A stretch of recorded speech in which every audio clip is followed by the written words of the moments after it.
खबर आपको देंगे, कार मैन्युफैक्चरर्स की आर्जी बहाल लाइसेंस दोबारा से मुअत्तल कर दिए गए हैं। वजारत सनअत व पैदावार के ज़राए के मुताबिक कारसाज कंपनियों ने गाड़ियों की मकामी सतह पर पैदावार नहीं बढ़ाई। मज़ीद जानेंगे डॉन न्यूज़ के नुमाइंदे ताहिर शरानी से।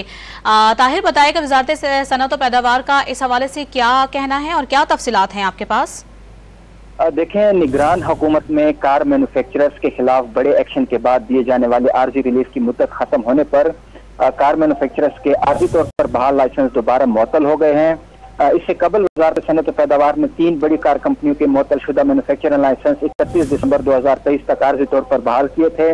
क्योंकि अब निगरान हुकूमत की जानिब से फैसला नहीं किया गया है कि आया मुस्तकिल बहाल करने हैं लाइसेंस या नहीं करने, तो इसलिए अभी तक फैसला नहीं हुआ। जो बहाली थी वो आर्जी तौर पर वो दोबारा मुअत्तली में तब्दील हो गई है।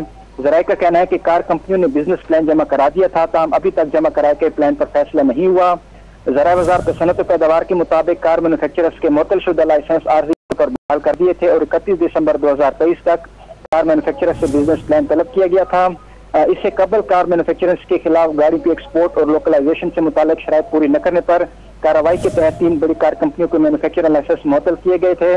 ज़राए वजारत सनअत पैदावार के मुताबिक कारसाज कंपनियों ने गाड़ियों की मकामी सतह पर पैदावार नहीं बढ़ाई और 2% एक्सपोर्ट से मुतालिक शराइत पूरी नहीं कर पाए, क्योंकि कारसाज कंपनियां जो हैं वो गाड़ियों के आलात और स्पेयर पार्ट्स मकामी सतह पर तैयार करने के पाबंद हैं। जी, बहुत शुक्रिया ताहिर शरानी, आप तफसीलात से आगाह कर रहे थे।